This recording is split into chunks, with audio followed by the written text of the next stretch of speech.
What were some of the biggest challenges you faced while making the movie? Just the logistics of getting people in one place. That was hard. You got to remember, I'm working Law and Order full time doing this film. The crew's over here. The artists are constantly moving. That was hard. And then the editing process. You know, try to edit 76 hours of film to 2 hours. It's hard. And then everybody's my friend. And then everybody's saying really dope stuff. It's like crazy. And then some people didn't make the cut. I gotta make calls to them like, yo, check this out. You know, that night I had you in the ring, I begged you and you showed. That shit didn't even make the movie, son. Yo, I blame some of it on the British cats. Like, nah, man, that's the motherfuckers over there. They don't know. But at the end, on the DVDs, as it comes out, we got all this extra footage. The footage will come out over a period of time, because everybody needs, I got KRS talking for 2 hours. Wow. I got Ice Cube talking for 2 hours, but I could only use one word. It was difficult. Yeah. But I had to tell a story and I had to keep it coherent. Absolutely. And I couldn't keep repeating the answers. Because a lot of the rappers would answer the same answer. You know? The main number one answer that came out of everybody's mouth was like when I asked them what would they do to teach a rapper. Yeah. And they said originality. And Kool Keith said it the best. He says, look and see what everybody else is doing and don't do that. Look and see how everyone else is dressing and don't dress like them. That's originality. Who would make it into the Rappers Hall of Fame for you? Top 3? Top 3? Yeah. That's only a few. Yeah, I know. Top 3, that's hard. It's harder, it's easier to do top 5. All right, top 5 then. No, in no particular order. Okay. Public Enemy, Ice Cube, KRS-One, Rakim. How many was that? 4. And Jay-Z. Wow. And Jay-Z. Incredible. And to me, Jay is like a rap savant. I couldn't catch Jay. Jay's running around having children and doing shit with Beyonce.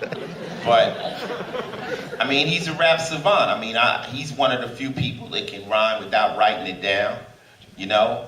And he's just a bad dude, you know? I mean, he's one of the best.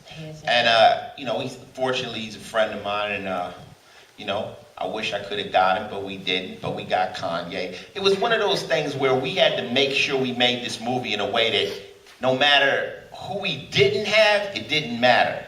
Absolutely. You know, it had to stand. It wasn't about stars, and it was just about people that had important things to say. I think the best compliment I got after doing the movie, we did the big premiere in New York City, and Busta Rhymes stood up and he looked around at me. He says, "Ice, I am buried in regret."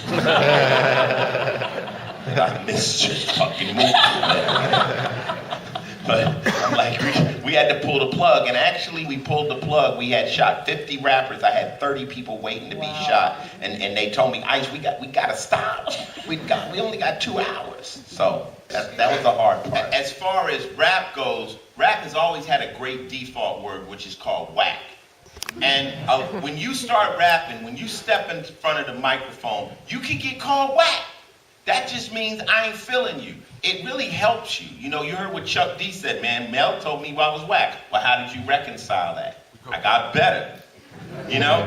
But nowadays, if you say somebody's whack, which I call little homie whack because he is whack, right? Oh, you a hater. You this, you a hater. I'm like, no, whack is a word that to bring music to a higher level. It's part of hip hop. You could be a whack breakdancer. You could be a whack graffiti artist, a whack DJ. I mean, Run DMC, Run's first record was Sucker MCs. Rap always has this kind of checking ability. So my thing is that, I mean, lyricism is the essence of great hip hop, but rapping is a vocal delivery. Hip hop is a culture. There's a lot of people rapping that ain't part of hip hop. You know, I mean, I'm friends with Black Eyed Peas. They're hip hop. Is Fergie hip hop? I don't know, but she can rap. No disrespect. No disrespect. You feel me? So you've got a lot of people using the vocal delivery of rap. What's the girl? Woke up in the morning feeling like P. Diddy. What the fuck is that? What's that? But she's rapping, but it's not hip hop. When you say you're hip hop, now you fall under the rules and guidelines that Raekwon was talking about you gotta reach a certain perimeter before another MC says you're in. The biggest accomplishment for me was having a real rapper tell me I was good. A real bona fide rapper. If you rapping and ain't no real rapper said you rap good, you ain't really officially a rapper yet. You know, you might think you a rapper, but until Chuck D or somebody that's really a good spitter gives you that cosign, you're not. Let me finish, because this is a very important question. I think right now, and what happened for a while, rap music, hip-hop is being pulled in what I call a pop vortex. What that means is the internet allowed everybody to make records. That's a good thing and a bad thing. The bad thing is back in the day, to make a record, you had to get past a record label. There was a degree of difficulty. And people said, well, damn, if they got a record label deal, they must be good. Now, every Joe can make a record. So now you got 1 million rappers out there. So how does the audience know who to buy? They're lazy now. So they go, well, if it's not at the radio, it must not be good. So what that forces the lyricists to make a radio record, and we know radio don't want you to sing about shit. So you get sucked into this vortex, which dilutes it and homogenizes it. Now, what are you going to do about it? I don't know. It's a problem. I was talking to a girl the other day, 21-year-old girl. I said, well, I sold a lot of records when people went to the record store. Know what she said? What's a record store? Wow.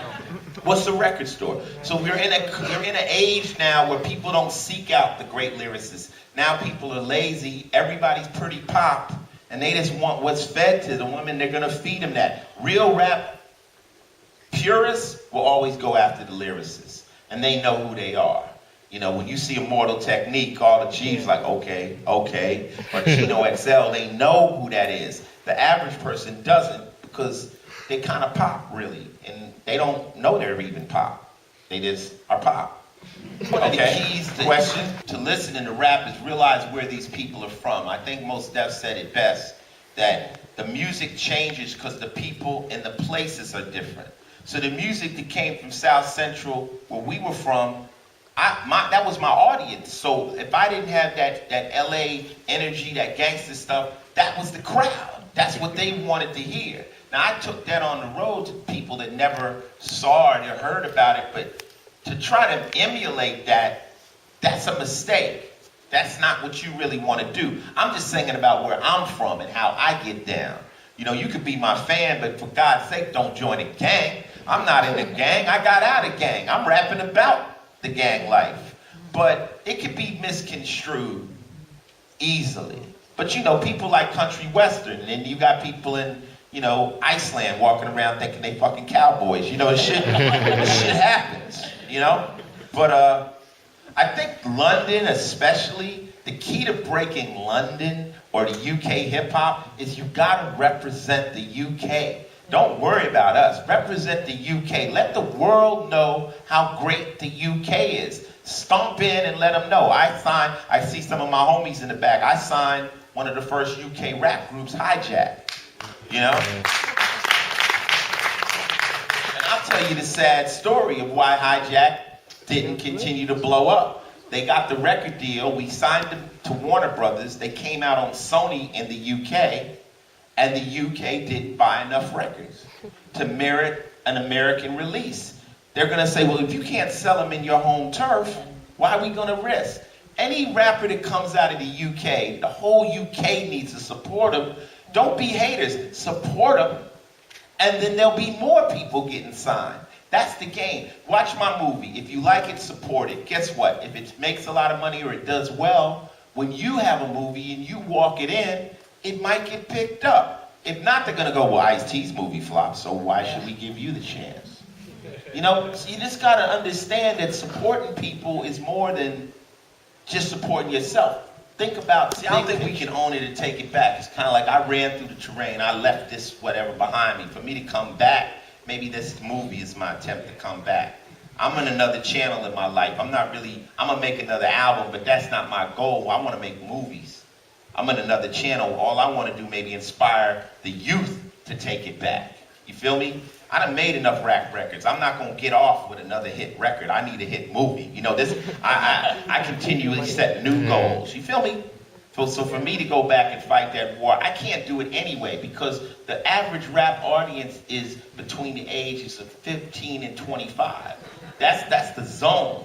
So what we need is a 19-year-old Public Enemy. You need a 19-year-old KRS-One. Some youngster to step up and kick some ass and let them know that this stuff is whack. Can't do it. I'm older than their father. You know, real talk. So it's your job to take it back. If you feel. Not too much. It's not too much. We made something from nothing. At least it's something now. You can just make a record and diss every last one of them. Just diss them. Just say they whack. You know, call what's the fat boy's name? Piece of cock, right? I mean, come on. Diss them. Are you too old if you're over 25? Sorry to jump in. Yeah, I mean, you know, it's what it is. I'm here to just say this is what it is. Hip-hop is now in the hands of the youth, and this is where it started. A documentary is just meant to document. The movie, nothing really was unexpected. It was an overwhelming amount of work that I wasn't really prepared for. You know, I'm used to doing movies, so I say my line, I walk off, and magically it appears on screen. I didn't really know how much work it was gonna be, but I think that honestly, the most unexpected thing has been the reception this movie has got from people. I mean, in a world of haters, you can scan the internet. This movie hasn't got one single bad review. That's impossible. People, you can't pick a baby up in Piccadilly Circus. Somebody, oh, you grabbed it by the head, you know. Somebody's gonna say you fucked up. The problem with this, see, this is a Rubik's Cube. To diss the movie, you gotta diss everybody in it. Nobody's qualified to do that. So, we did something special. I did something that I got the hands up from all the hip hop behind. Yeah, maybe you didn't see your favorite rapper, but trust me, you saw your favorite rapper's favorite rapper in the movie.